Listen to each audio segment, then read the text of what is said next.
Welcome back. So today we are going to talk about Tanchjim's Force. So Force, of course, looks like this, and for those of you who have read the marketing on it, you will know that that is some kind of open back, a version of open back, and what's a little bit more difficult is that I think that's the frequency or the crossover or their frequency modulation board. So it's a little hard to see how much ventilation it is or how open the back is, and if you put your finger over it, there's not that much of a change. So I'm sure I trust them that there is some kind of opening there, but I wouldn't call it super open back.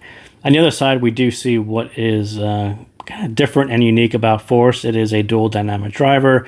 So this is a 10.8 or 10 millimeter dynamic driver. This is an 8 millimeter over here, and maybe it's an 8.6. I think I have it on my paper. We'll kind of see that in a second. But what else is unique about this particular model? It was a collaboration with Effect Audio. So you do get this cable, which is resembling this cable right here, which is Cadmus. This is Cadmus Series 2. This is probably a version of Cadmus Series 1. Though the other unique thing about it, other than it being an Effect Audio cable, it is modular, and it does include their DSP, USB, DSP dongle, which is there, and that you do get app support on there. But if we look at this cable up close, it does have a microphone, which is actually pretty cool. You don't see that all that much these days, especially on an Effect Audio cable. But as I said, this cable and this cable are probably distant brothers, or this is a Series 1, this is a Series 2. So there's between Series 1 and Series 2. This one was, well, this is 8 core, and this had a solid core. So one of these cores actually had a solid core to it. That was a change for Series 2. Series 1, there was no solid core, but I would guess that this is probably Series 1 material, but just done in a 4-core version. It's probably very similar to the light version of Cadmus that they put up for sale recently. You also do get a case, this kind of leatherish case right there. You do get 2 sets of nice tips. This is one set of the tips. It's actually quite nice. I like that set. This set is kind of closer to probably sets that you've received with other sets. It's kind of a pretty standard style silicone tip. So nice things, nice packaging of what's in the box. So we'll kind of go through this one maybe a little bit quicker. And I'll kind of talk about this up until maybe about the value part, and then I'll kind of explain why we'll do this one a little bit quicker and kind of what my feelings on what they really did here. So graph-wise, if you look at it, it looks like a variation of the Tanchjim house target. It's just dipped right here. So in the blue, you can kind of see that mid bass right around, I think 150-ish. I think it's dipped a little bit more than their house sound, and possibly I think the sub bass maybe dipped a little bit more. I don't remember. I should have printed out what their house target was. But if you remember what I said about Fission, their house target is actually quite nice. And when Fission was tuned right along with the target, it was actually quite nice. And one of the changes with Fission, I think, was actually this. Fission wasn't really dipped as much in the mid bass as Force is. So that's kind of one difference between the two. So another difference between it. So this one, again, this is the dual dynamic driver. They call it the DMT4 Ultra Waveguide. So I think there is a DMT5 waveguide, but this is using 4. Again, you do get the Effect Audio cable, which is here, with the DSP and app support, which is there. The 10 millimeter or the 10 millimeter is a titanium dome composite diaphragm, and the other one is a 8.2 millimeter beryllium dome composite diaphragm. So what is it really? And kind of going back to the graph, I will say it's a modern take on neutral, not so bright with dual dynamic drivers. Kind of this single peak ear gain and then roll off fast to avoid the brighter part of that phrase. So again, this bass shelf is kind of leaner because they dipped that mid bass right there. So kind of it's not bad. It's actually kind of a fine neutral style bass shelf. And then, as I said, there's kind of a single peak ear gain, which is very, I think, along the lines of their target as well. I think their other sets are actually tuned in that way. And what that really means is you kind of get the energy right there in the vocals, and then you roll off fast to avoid fatigue. Some of those, without adding too much energy to cymbals or hi-hats or strings or other instruments that are going to hit harder here. Like the point of Neutral Bright, the original Neutral Bright, was more of a double peak. There was sort of almost a peak around 4 or 5. So you had this 2 to 3 peak, and then you had one that was a little bit later at 4 to 5, and that gave you a lot of energy. That was what I would call neutral bright. This newer style, this more modern take on, is more of a single peak, and then you roll off fast and try to avoid the fatigue. You try to avoid the brightness of what we would used to call neutral bright. So what's the standout part of this one? And I'll say, while there are presets to lower the upper range, I think that is the standout part. I think the second dynamic driver, their new take on neutral bright, where the second dynamic driver does indeed carry enough energy and clarity to resemble a hybrid, was kind of really well executed. There's really enough multiple dynamic driver sets out there trying to sound like one dynamic drivers, multiple dynamic drivers trying to sound as one, trying to maintain the coherence, a really cohesive end-to-end tuning. This one's a little bit different in that the second dynamic driver it's a little bit more extended, and it sounds more like a hybrid sound. They didn't really try to pull back each of the dynamic drivers so they sounded as one. The upper dynamic driver does kind of take on its own tonality to it, and it's a little bit brighter. And again, it's what I would call, it's closer to this neutral bright. It's just more of a neutral extended version of treble. So you also, in this kind of dipping right there, you also do kind of get that, and it's not my favorite, but it does maintain that sub-bass mid separation. You kind of have that detached subwoofer effect, and what it does here is it kind of adds to the hybrid sound, because you have kind of a bigger dynamic driver here, you have separation, and then this carries a lot of energy, and the two are sort of together yet separated, and that kind of gives you this more of a hybrid sound. So analog cable or DSP, I think the analog cable, and that's the one that you see in the blue, is probably very clean, very upper range focused, more neutral bright.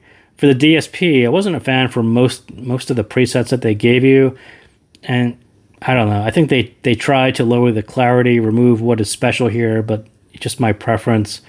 And my EQ is actually up there, but I think a lot of the presets, they kind of try to back out on this bass shelf and try to put more bass into it, and they have these names like popular and balanced, and I have them all graphed on my squig, and you can kind of see that a lot of them kind of pushed the bass shelf, some of them kind of pulled that down. And again, I think a lot of these changes probably didn't really jive as well with the upper dynamic driver. It sort of affected the clarity and what I liked about the original analog tuning. So I just wasn't too much of a fan of those presets. So the value on this one, and again, this is going to be the really tough part, $280 is kind of up there even for a dual dynamic driver.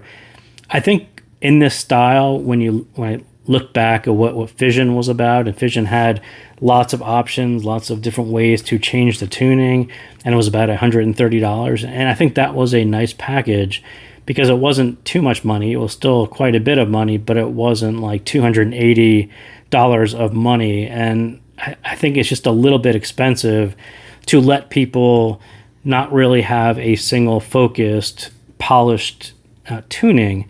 So it's just kind of hard. And then I think people will complain about the effect audio cable, and that added to the price. And I do like Force, but it sounds, or it just kind of feels more like a do-it-yourself EQ project than one single, really, really nice tuning on these nice dynamic drivers. And that's sort of where I was left with, is I was kind of bouncing between the analog cable and the DSP. And I'm like, neither of these really, really work for me. The analog cable is probably too lean. The DSP presets probably a little bit too heavy on the sub bass. Kind of muddied up what I liked about the analog cable. There wasn't really anything in between that sort of hit the spot for me. So that was like my general feeling. At $280, something should have worked, and it should have stood out, and it should have been the one focus of their tuning and their polish. And this is the default one. And even the default DSP one didn't really do it for me. So, yeah, I don't know. I think this one's kind of a tough one at the price point. I just wish on this one, I think on Fission, I think it actually all worked with the DSP and the different tunings, and I think that was fun. $280, I want something that is very, very solid, that kind of is in line with some of the Tanchjim Oxygens or Origin, or something else that represents their history and legacy of single dynamic driver tuning. And yeah, they added another dynamic driver and sort of stands out in this way, but maybe not as much as their single dynamic driver tuning and how polished those were. So yeah, this one's a little bit of a tough one for me. And we'll kind of go through these quickly because, again, a lot of these, the bass, mids, and treble, is going to depend on whether you're using the analog cable or using the DSP attachment to it. I sort of found myself just attracted to the DSP just because I can kind of move it in a way that sounded better for me, but we'll kind of go through it. So the analog cable, it's a bit too lean. Some of those presets are going to be too heavy. And I sort of combine the sub bass of Force with the mid bass of Fission. That's kind of still neutral, but not as lean. And that's kind of what you see here. That red is the EQ that I sort of ended up with. And just bumping up the mid bass a little bit, give it a little bit more body, and then pulling down kind of the lower treble. That just makes this a little bit more present. The whole thing just kind of sounds not as neutral, bright, with a little bit more body to it. Maybe a little bit more like Fission. If you're curious what that looks like in their app, this is their PEQ in their app. So you can kind of pause and you can type those numbers in if you actually have the Tanchjim app. What I should also note is that the Tanchjim app requires, I think 3.2.6, I think is the version that came along with Force. There was a previous version for Fission that was like 2.3. I think 2.6 is the one that works with Force. So you have to go find that version as well. So the mids, again, this is mostly what reminded me of neutral bright. I think the note weight's a bit thinner. It just fits with people more focused on upper range, if that's kind of your thing. I think Tanchjim has a history of kind of maybe a lower end or some mids. This one is just a little bit brighter or a little bit more energetic in the upper range, and I think that will appeal to some people. But mostly what you notice is the treble contribution in the mids, and also what you would notice if it was a DD plus BA. So like I said, this one comes across more like a hybrid, and the two dynamic drivers sort of work together as opposed to sounding as one. And I dig it. I think this is kind of a unique way to do it. Not many other brands have actually done it this way, and it's what made Force a little bit more difficult for me. Like, I think they did the right thing, and I think they did something really nice here. I just wish there was a single tuning that was really putting these two pieces together in a way that felt polished and done, that people would be super satisfied at $280. So you do get a slight sharpening, more clarity, more separation from the bass, but with DD timbre, and I think all those things are good things. And the treble, again, I didn't really expect it out of the box. I didn't expect it to carry as much energy as it does, but it makes sense, right? This is your first dual dynamic driver set. Make it count. Make it sound like there are two drivers, and that's kind of exactly what they did. But I do have mixed feelings about it. I think it sounds somewhat unique to hear a dynamic driver doing this full-on treble extension, as most brands wouldn't do it. But it can almost be a little bit too much, and that's why I pulled it back just a little bit. Detail and clarity people who were into detail and clarity, you guys will probably like it. Timbre people who were really looking for two dynamic drivers to sound as one, you're probably not going to be as into it, as it will come off as a hybrid. But, I think the stage to it, the open back, the upper treble contribution, I think all these things do add to creating a lot of space. Some of the presets will get you a little bit more depth, of a little bit more bass. I think all that would have worked out as well too. But yeah, that's kind of what I got on Force. It's kind of a mixed bag. I think it's the right idea. I just kind of wish they had focused not so much on the DSP, but focused on the analog cable and a really, really polished tuning that really took advantage of both nice dynamic drivers that they put into Force. So that is what I got on Force. So thank you guys again for tuning in, and I'll see you next time.